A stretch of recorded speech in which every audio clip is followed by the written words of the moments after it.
How did Russian media cover the release of Israeli hostages? Russian propaganda now faces a difficult balancing act.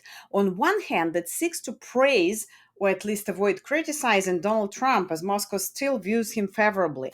On the other hand, it must maintain its anti Israel narrative and show continued sympathy towards Hamas, with which Russia had preserved working relations.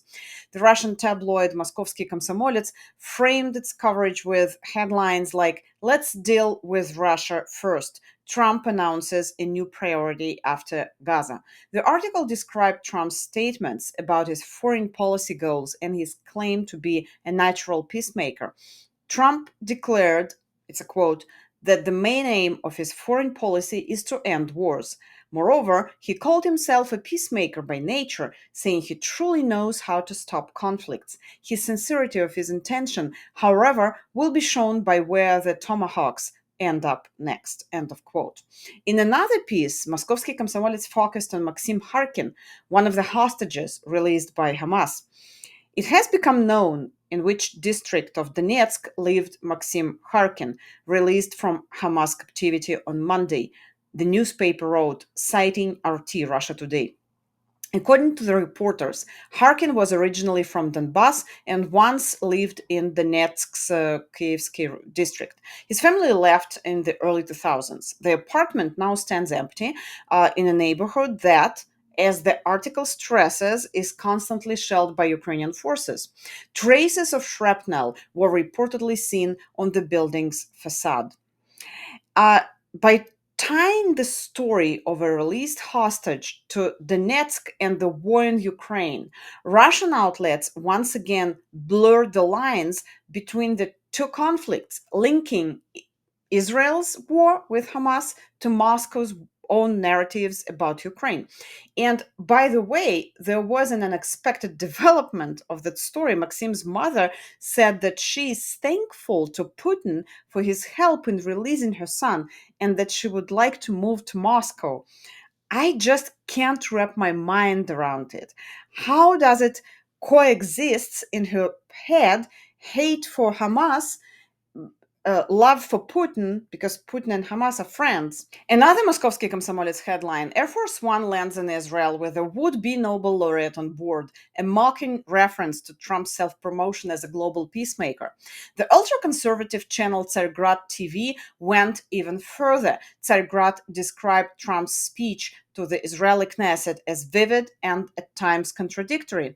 Quote, at one point, Trump declared, "Let's deal with Russia," before issuing orders to his generals, as well as to Jared and Steve.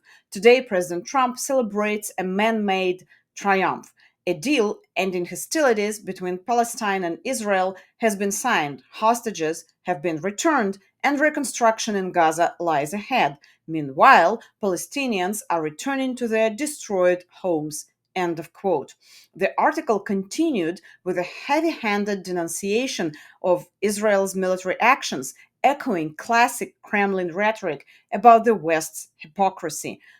One more quote: Trump and Israeli leader Benjamin Netanyahu pose with a golden dove of peace, and no one remembers the civilian victims the people Netanyahu's regime annihilated with carpet bombings. Such are the doves of peace. End of quote. Even Foreign Minister Sergei Lavrov joined the chorus, commenting, Trump's plan for Gaza is the best thing currently on the table, though it has its vulnerabilities. The West is not committed to creating an independent Palestine, Lavrov said. Meanwhile, the TV channel NTV emphasized what it called Israel's responsibility for the conflict. In Israel, the idea of creating a Palestinian state was never taken seriously, NTV says, and that fueled radical sentiment across the Arab world. This coverage illustrates how Russian propaganda simultaneously flatters Trump, amplifies anti Israel sentiment, and recycles its own wartime tropes. The narrative portrays Trump as a pragmatic peacemaker who succeeds where the hypocritical West fails, while casting Israel as an aggressor guilty of genocide and moral collapse. By emphasizing Gaza's destruction and questioning Israel's legitimacy, Russian media redirect attention from Moscow's own war crimes in Ukraine. References to Donetsk, shelled by Ukrainian forces, as they say, and tomahawks serve as familiar cues for Russian audiences, folding the Middle East conflict neatly into the Kremlin overarching message that the West, not Russia, is the true source of global instability. In this way, the return of Israeli hostages becomes just another stage for Moscow's propaganda, a story not about human suffering or peace, but about reaffirming Russia's victimhood and moral superiority in a world allegedly ruled by Western deceit. This approach follows the same playbook the Kremlin used earlier in its coverage of the Iran-Israel confrontation, when Iran launched a massive missile strike on Israel on October 1st of 2024. Russian state media openly approved. They eagerly quoted Iranian claims that all targets had been hit, while remaining silent about the fact that nearly all of the missiles were intercepted. Any statements from Israel were dismissed as lies, quote, so much for the vaunted Iron Dome that Kiev dreamed of getting for itself, some propagandists remarked mockingly. Official Russian outlets amplified Iran's messaging, portraying the country as a strategic ally of Moscow. Headlines on major state platforms read, Israel's Iron Dome turns out to be full of holes, and Iran shoots down a dozen Israeli fighter jets, both entirely false. Meanwhile, Z bloggers dropped even the pretense of neutrality, urging Iran to act with more aggression. Another familiar narrative appeared that they brought it on themselves, argument identical to what propaganda has long used about Ukraine. According to Russian TV, it was Israel that provoked the war. On Channel 1, footage of Iranian strikes on Israel was even illustrated with recycled clips from last year's Ukrainian drone attacks on Moscow city. And yet, as if nothing had happened, Putin went on to congratulate Jewish communities on the new year. How did the Russian media comment on the Israel Hamas war in general? When Hamas attacked Israel on October 7th of 2023, state media at first seemed genuinely uncertain about how to react. Early coverage, brief, cautious, and emotionally neutral, used the familiar word terrorists. For a few hours, it looked like Russian outlets were following the global line of condemnation. But the tone began shifting almost immediately. By evening of that day, news broadcast the terrorists had become militants and within a few days, fighters. Soon the attacks were described not as massacres but as the beginning of an uprising.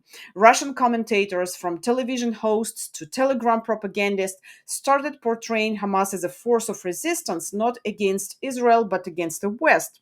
The narrative crystallized quickly. The violence in Gaza was a reaction to decades of American hegemony and Israeli occupation. That was a quote. Hamas was no longer a terrorist organization. It was the armed wing of global anti-colonial struggle, another quote. This transformation served Moscow's strategic purposes perfectly. In Russian coverage, the war in Gaza became like a metaphor for the war in Ukraine, only with reversed roles. Israel stood for the West and the Kiev regime, as they call it, while Hamas mirrored the image of Donbass militias resisting NATO-backed aggression. State channels and pro-Kremlin Telegram bloggers repeated the message in unison. The world is tired of double standards. When the US bombs Iraq, it's peacekeeping. When Palestinians fight for their land, it's terrorism. End of quote. RT's Arabic service, in particular, amplified this framing, presenting Russia as the only global power that understands both sides and speaks for justice, not ideology. By the time Donald Trump re entered the picture with his ceasefire plan and hostage negotiations, Russian propaganda had already repositioned itself as the voice of the moderate middle, sympathetic to Palestinian suffering, skeptical on Israel, and differential to Trump's realist diplomacy. What began as confusion turned into a coherent world view. Hamas became the latest symbol of anti Western defiance. Israel became another tool of American imperialism. Trump became the imperfect but necessary peacekeeper. In this retelling, October 7th was not a day of horror, but the beginning of an ideological realignment, one that allowed Russian propaganda to fuse its old anti American reflexes with its new role as the global patron of resentment. The war in Gaza has become another testing ground for Russian propaganda, a stage where the Kremlin projects its own conflicts, fears, and ambitions. In this logic, truth is irrelevant and coherence optional. What matters is the posture, the insistence that Russia alone sees through. The hypocrisy of the United States, of the West, and every tragedy confirms its worldview, and that even distant wars somehow orbit around Moscow's sense of grievance. Every war becomes a mirror reflecting its own wounds and myths. The words peace and truth still echo through broadcasts, but they are stripped of meaning, used to justify violence or mock compassion.